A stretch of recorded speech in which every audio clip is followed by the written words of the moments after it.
Lalu dihadapkan dua pilihan ini kepada kita, kita disuruh milih, kita pilih yang nomor berapa Pak? Yang nomor 3, nya duanya itu 3 Pak pilihan. Yang pertama menzolimi, yang kedua dizolimi. Nomor 1 apa nomor 2?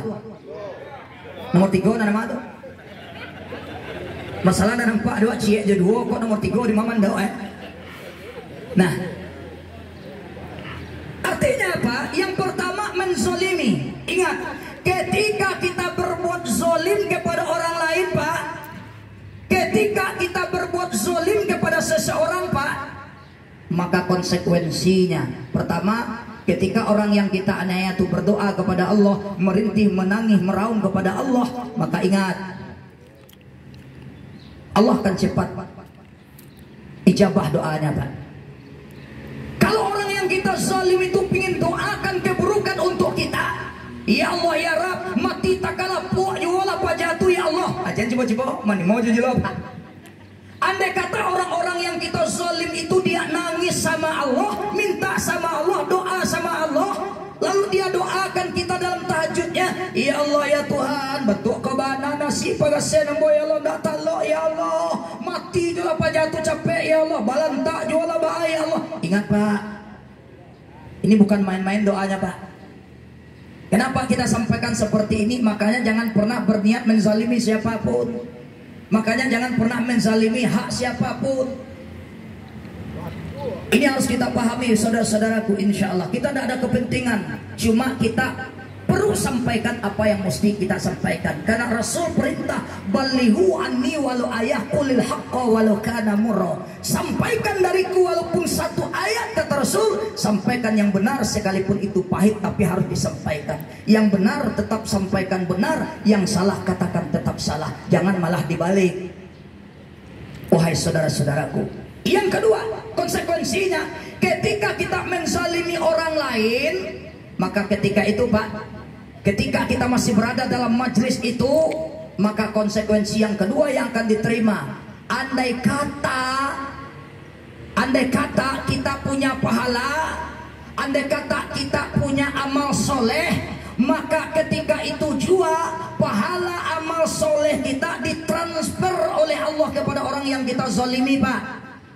Di satu sisi kan enak dizalimi Pak, dia yang beribadah, dia yang beramal soleh, lalu ketika dia zalimi kita, ketika dia jahati kita, maka pahala amal solehnya ketika itu juga ditransfer oleh Allah kepada kita yang dizaliminya. Ustaz, pajaku cingkaha minti koci ibadah dado pahalo dado anak kan ditransfer Ustaz, dado Ustaz.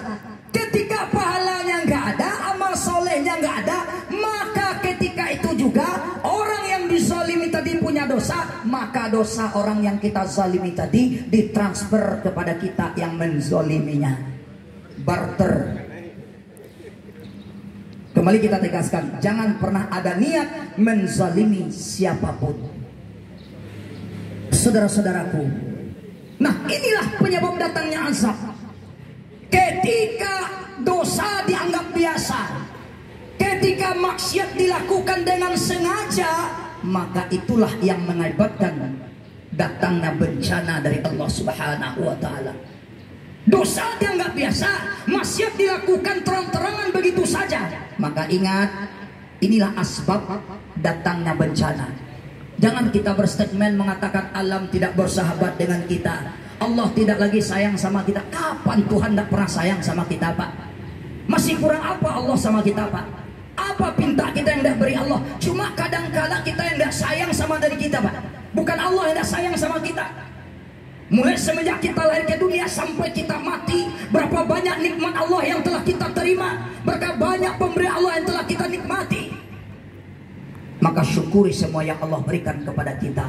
Karena ketika kita syukur, Allah akan berikan tambahan nikmat melalui berkah kepada kita. Ketika kita tidak syukur nikmat yang telah kita terima, maka itulah yang menyebabkan laknat Allah tiba.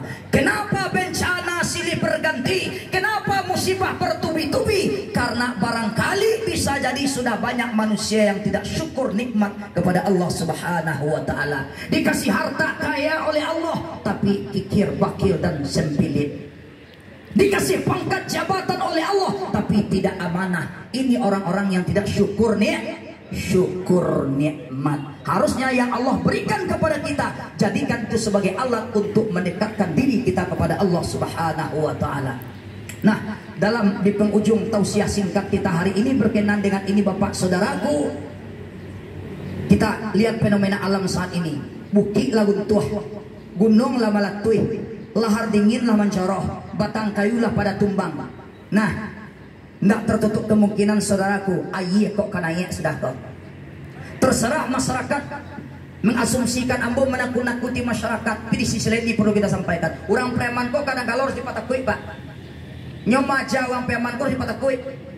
Kalau 10 dibaca cie enak banyak kui itu loh. Tapi aja tahu bukti. Sa pareman orang, sa bandi orang, tibo gampo Pak, tobat 3 hari. Tobat 3 hari Pak. Atau komplek ambo coba tak mentau itu penuh tu sampai lagi orang kota preman.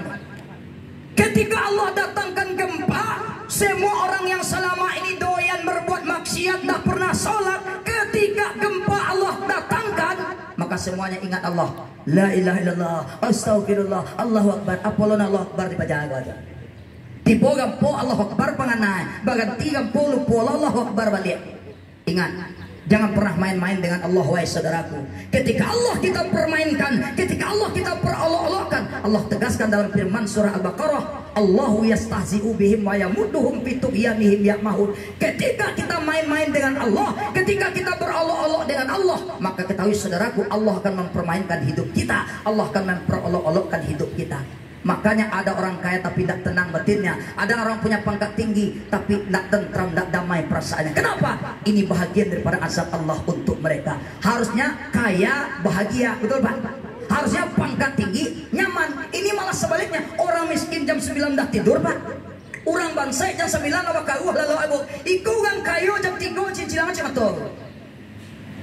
Ada apa? Bisa jadi di dalam hartanya tidak adanya keberkahan diberikan Allah Subhanahu wa taala. Mungkin hasil nyolong, mungkin hasil maling, mungkin hasil merampas hak orang lain. Oke. Makanya Bapak Saudaraku, ini pesan dan saran terutama untuk ambo pribadi yang menyampaikan umum untuk saudaraku semuanya. Kok dapat pitih nang kadi bawa pulang kadi lembaga tu anak bini itu yakini legalitasnya Pak. Halal atau tidaknya. Tapi kalau untuk seorang sungkalah. Mohon izin. Kok dapat pitih nang kadi bawa pulang, nang kadi gen kanak bini kadi lembaga itu calik mana halal tu indah Ketika istri bapak hamil, lalu bapak bawa duit hasil curian, hasil nyolong, hasil korupsi, ngambil hak orang lain. Lalu nyampe di rumah Pak, dibelikan beras oleh istri bapak, lalu dimasak jadi nasi dimakan. Anak yang belum tahu apa-apa ikut menikmati uang haram hasil carian bapak. Halo. Bikin yakin Forest Preman semuanya aman. Ini yang jelek-jelek yang kita bacakan di tempat lain. Kalau Forest Preman, mantap semua Pak, paten spektakuler.